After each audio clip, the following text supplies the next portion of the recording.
60대 이상 어르신들 밤마다 소변 때문에 자다 깨시나요? 이것만 알면 됩니다. 만약 60대 이상이시라면 화장실 가느라 잠을 설치는 일이 남의 이야기처럼 들리지 않으시죠? 이제 더 이상 그 고통을 참을 수 없어서 이 영상을 클릭하셨을 여러분 정말 잘하셨습니다. 오늘 밤부터 여러분은 소변 때문에 자다 깨는 일 없이 편안한 밤을 보내실 겁니다.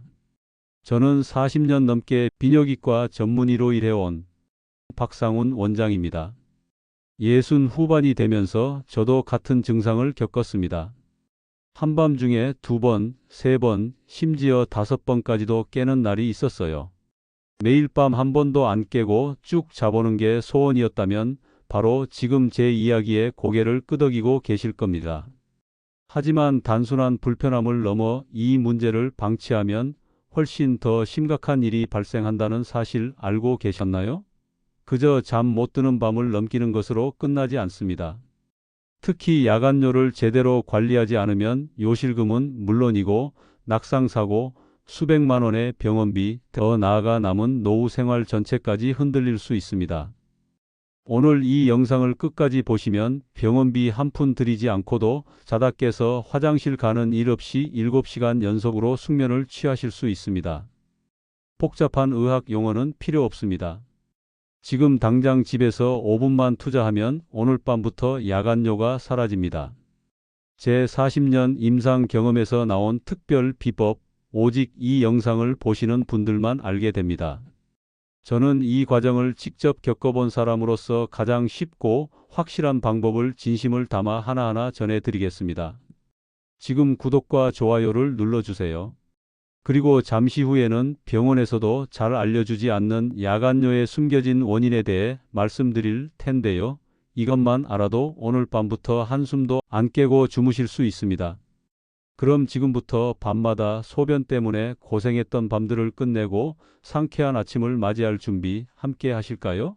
먼저 야간뇨가 정확히 무엇인지 알아보겠습니다. 혹시 나이 들면 당연히 밤에 화장실 가는 거 아닌가? 라고 생각하셨다면 오늘부터 그 생각이 바뀌실 겁니다. 정확하게 짚어드리겠습니다. 야간뇨란 밤에 소변이 마려워 자다가 일어나서 화장실에 가야 하는 상태를 말합니다.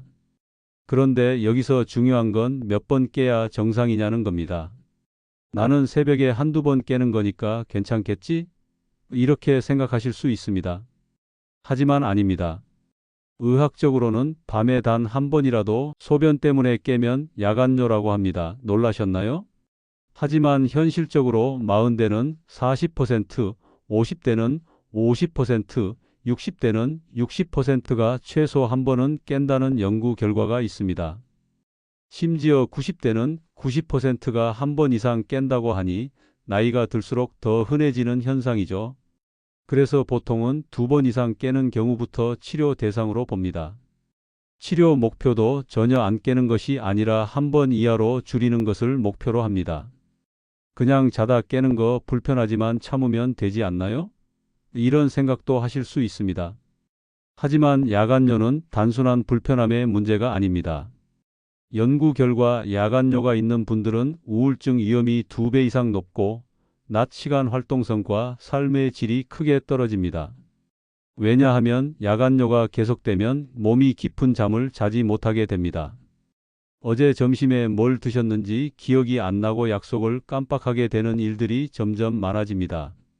그렇게 기억력이 서서히 떨어지고 면역력이 약해지면서 작은 병에도 쉽게 쓰러집니다.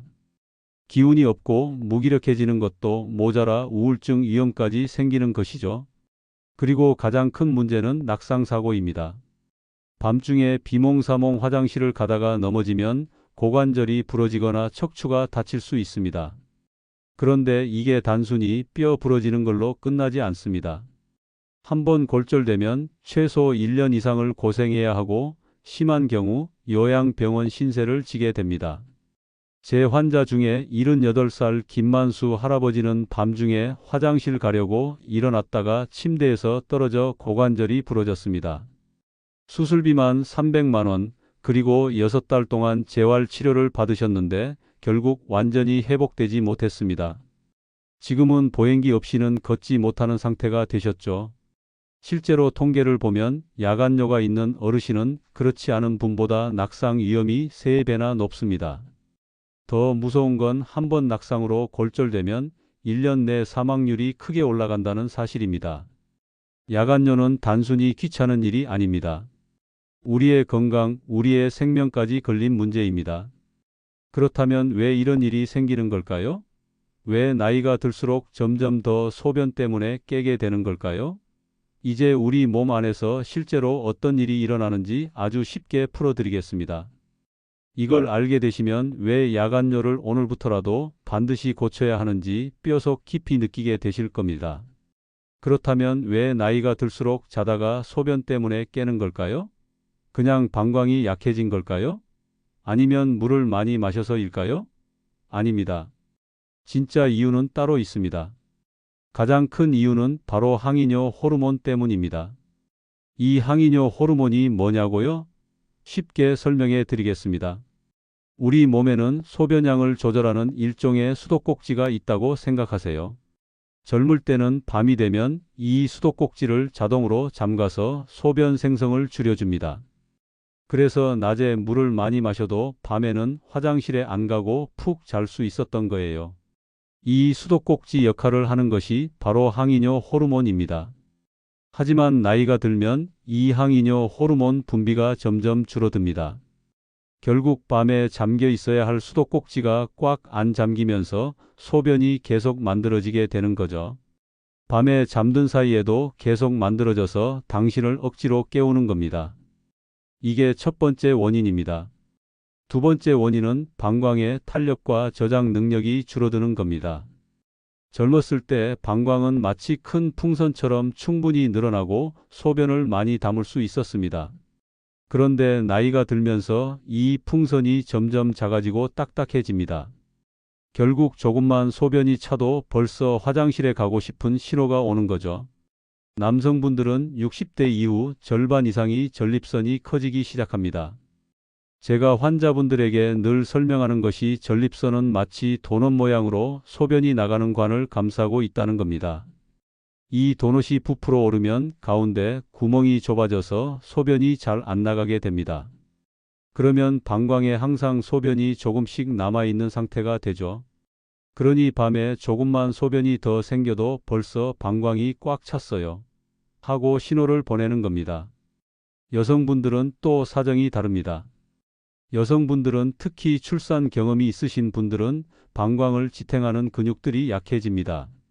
그러면 방광이 제 위치에서 약간 내려앉게 되고 소변을 참는 능력이 떨어집니다.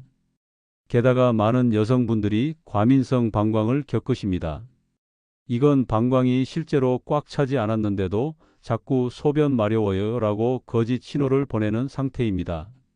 그리고 마지막으로 생활 습관도 큰 영향을 미칩니다. 저녁에 물을 많이 마신다든지 뜨끈한 국물 음식, 수분 많은 과일, 맥주 한 잔 같은 것들이 습관처럼 이어지면 밤에 소변량이 많아져서 어쩔 수 없이 깨는 상황이 만들어집니다. 특히 나이가 들수록 우리 콩팥신장이 약해집니다. 신장은 우리 몸의 수분 밸런스를 맞추는 중요한 역할을 하는데 이게 약해지면 몸속 수분 조절이 예전처럼 안 됩니다. 제 환자 중 정영호 할아버지는 평소 다리가 잘 붓는다고 호소하셨어요. 낮 동안 서 있으면 다리에 수분이 고이는데 밤에 누우면 이 수분이 다시 온몸으로 퍼지면서 소변으로 만들어진 거죠. 그래서 밤에 계속 깨셨던 겁니다. 한마디로 정리하면 이렇습니다. 젊을 때는 몸이 알아서 밤에 소변을 줄여줬지만 이제는 몸이 그걸 못해주고 있습니다.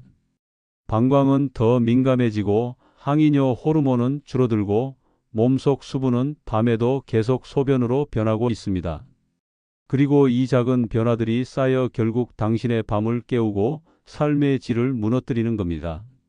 하지만 걱정 마세요.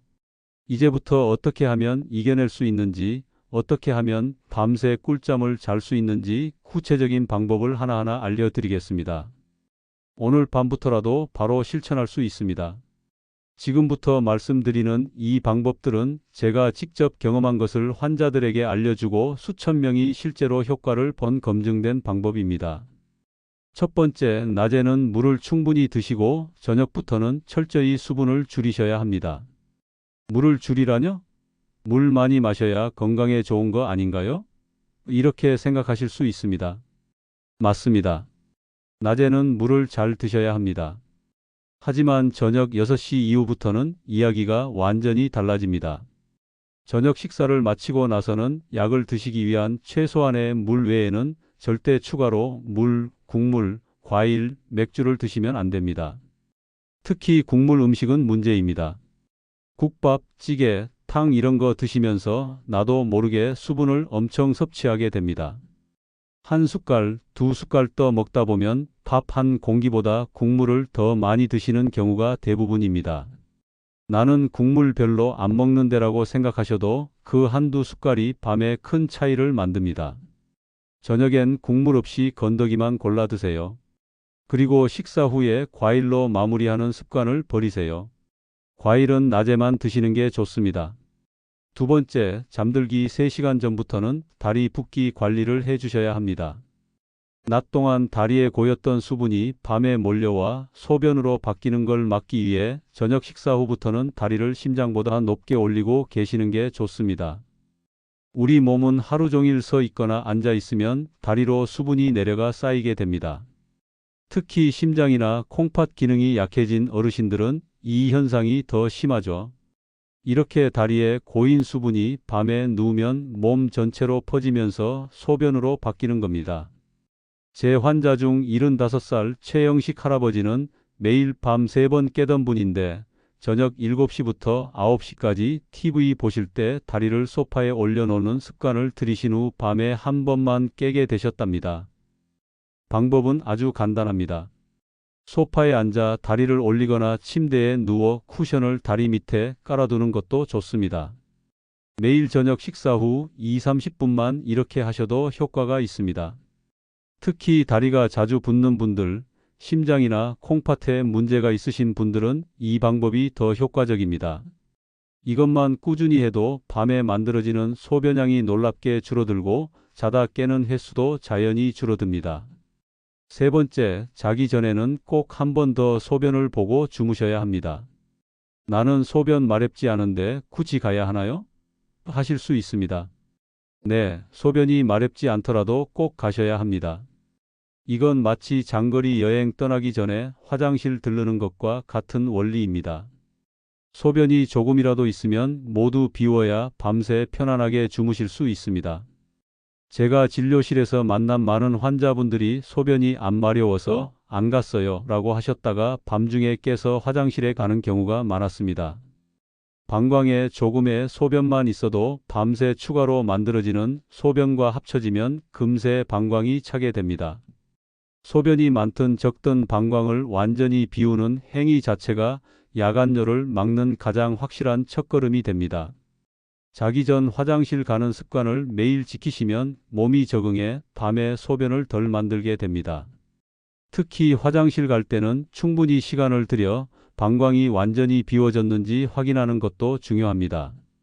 남성분들은 서둘러서 소변을 보시는 경우가 많은데 천천히 끝까지 보시는 게 좋습니다. 그리고 바로 이어서 수면 준비에 들어가야 합니다. 자려고 누워서 핸드폰을 보는 습관, 오늘부터 반드시 끊으셔야 합니다. 왜냐하면 핸드폰 화면을 들여다보는 동안 우리 뇌는 낮이라고 착각하고 각성 상태를 유지합니다. 이러면 원래 밤에 잠겨야 할 수도꼭지가 제대로 잠기지 않아 소변이 계속 만들어지는 겁니다. 핸드폰은 침대에 아예 두지 마세요. 밤에는 빛을 끄고 조용히 수면 모드로 들어가야 합니다. 그리고 네 번째, 밤중에 자다 깼을 때 무조건 화장실부터 가는 습관을 고치셔야 합니다. 많은 분들이 자다 깼다는 이유만으로 조건반사처럼 화장실을 가시는데 이 습관이 오히려 야간뇨를 악화시킵니다. 자다 진짜로 방광이 꽉 찬 느낌이 드는지 참을 수 없을 정도인지 한 번 더 스스로에게 물어보셔야 합니다. 조금 불편하지만 참을 수 있다 이런 느낌이면 그냥 다시 눈을 감고 누워 계셔야 합니다. 왜냐하면 대부분의 경우 자다 깬 것은 수면 유지 장애 때문이지 소변이 꽉 차서 깬 것이 아니기 때문입니다. 특히 나이가 들면 잠이 얕아져서 가벼운 자극에도 쉽게 깨게 됩니다. 그런데 깨자마자 무조건 화장실을 가버리면 우리 몸은 자다 깨면 무조건 소변 봐야 하는구나 하고 잘못 학습합니다. 반대로 조금 불편해도 참는 습관을 들이면 몸이 점점 밤에는 소변을 덜 만든다는 쪽으로 다시 적응하게 됩니다. 이것이 진짜 야간뇨와 가짜 야간뇨를 구별하고 고치는 핵심입니다. 조금 답답하고 불편할 수 있습니다. 하지만 이 과정을 반복하다 보면 서서히 밤에 소변이 덜 만들어지고 한밤중에 깨는 횟수도 눈에 띄게 줄어듭니다. 결국 밤새 통잠 자는 날이 다시 찾아오게 됩니다. 여기까지 말씀드린 것들 전혀 어렵지 않습니다. 오히려 너무 간단해서 이게 정말 효과가 있을까? 하실 수 있습니다. 하지만 수천 명 환자들의 사례가 증명합니다. 오늘 밤부터 저녁 수분 조절, 다리 올리기, 자기 전 소변 비우기, 핸드폰 금지, 자다 깨도 참기 이 5가지만 지키시면 됩니다. 오늘 밤부터 실천하시면 더 이상 밤에 깨지 않고 상쾌한 아침을 맞이하게 됩니다. 대부분은 오늘 알려드린 방법만 지켜도 눈에 띄게 좋아집니다. 하지만 드물게 생활 습관만으로 해결되지 않는 경우도 있습니다. 만약 이런 특별한 신호가 나타난다면 그때는 꼭 병원을 찾아야 합니다. 절대 혼자 고민하지 마세요. 그럼 언제 병원에 가야 할까요? 첫 번째, 소변 때문에 밤에 2번 이상 깨는 날이 일주일에 나흘 이상 계속된다면 무조건 병원에 가셔야 합니다. 한두 번은 컨디션 따라 그럴 수 있습니다. 하지만 일주일 대부분 밤마다 2번 이상 깬다면 몸 안의 생활 습관으로는 해결할 수 없는 심각한 문제가 생겼을 가능성이 매우 높습니다. 두 번째, 낮에도 소변 문제가 생긴다면 망설이지 말고 병원에 가셔야 합니다. 낮에 소변이 자주 마렵다든지 참기 힘든 요의가 온다든지 소변을 봐도 시원하지 않다든지 갑자기 요실금이 시작됐다면 이건 단순한 야간뇨가 아닙니다. 방광, 전립선, 신장, 심장 문제까지 몸 안 어딘가에서 분명히 신호를 보내고 있는 겁니다. 세 번째, 야간에 몸이 붓기 시작했다면 절대 늦추지 마십시오. 특히 종아리, 발목, 얼굴이 붓는다. 자고 일어났더니 손등이 퉁퉁 부었다. 이런 증상이 함께 온다면 신장 기능 악화 같은 심각한 질환의 전조일 수 있습니다. 그런데 많은 분들이 나이 들면 원래 잘 붓는 거지, 나이 들면 원래 그렇지 이렇게 스스로 위로하면서 시간을 끌다가 나중에 병을 키워버리는 경우가 정말 많습니다. 진료를 받아야 할 신호를 절대 무시하지 마세요. 병원에 가면 뭐부터 할까요? 우선 아주 간단한 검사로 배뇨 일지를 작성하거나 초음파 검사로 방광과 전립선을 체크합니다. 필요하다면 소변 검사, 혈액 검사로 신장 기능, 심장 기능도 함께 살펴봅니다. 검사 자체는 부담스럽지 않습니다. 하지만 이걸 미루면 돌이킬 수 없는 손상을 입을 수도 있습니다. 특히 전립선 비대증이나 방광 기능 이상은 초기라면 약물 치료로 충분히 좋아질 수 있지만 늦으면 수술까지 가야 합니다. 그리고 신장 기능이 손상되면 한번 망가진 콩팥은 다시 돌아오지 않습니다. 병을 일찍 발견했을 때와 늦게 발견했을 때 결과는 하늘과 땅 차이입니다. 조금 불편한데 참자, 조금만 더 지켜보자 이런 생각은 정말 위험합니다. 내 몸의 이상 신호를 가장 먼저 알아차릴 수 있는 사람은 나 자신뿐입니다. 저도 직접 진찰하기 전에는 정확히 알 수 없습니다. 전문가의 도움이 필요한 상황인지 헷갈리신다면 차라리 한 번 더 병원에 가보세요. 건강검진처럼 미리미리 체크하는 습관이 오히려 큰 병을 막는 지름길입니다. 오늘 여러분은 중요한 선택 앞에 계십니다. 계속 깊은 잠 없이 밤을 지새울 것인지 아니면 오늘부터 편안한 숙면을 되찾을 것인지. 지금까지 말씀드린 방법들은 어려운 것이 하나도 없습니다. 저녁 식사 후 물 안 마시기, 다리 올려두기, 자기 전 화장실 다녀오기. 이 작은 실천 하나가 여러분의 밤을, 건강을, 가족과의 시간을 완전히 바꿀 수 있습니다. 오늘 저녁부터 꼭 실천해 보세요. 제가 알려드린 5가지 중에서 딱 하나, 오늘 당장 시작할 방법을 정하고 댓글로 남겨주세요.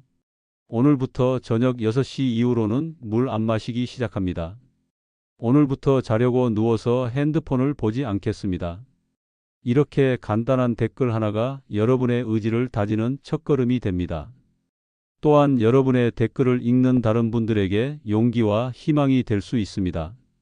혹시 다른 건강 고민이 있으시다면 그것도 댓글로 남겨주세요. 여기 댓글창에서 서로의 경험을 나누고 도움을 주고받을 수 있습니다. 그리고 이 영상을 소중한 분들에게 공유해 주세요. 저희 장수의 지혜에서 더 많은 건강 비법을 앞으로도 계속 나누겠습니다. 오늘 밤부터 작은 변화로 시작해 보세요. 내일 아침 상쾌하게 눈을 뜨는 기분이 얼마나 좋은지 직접 경험하실 겁니다.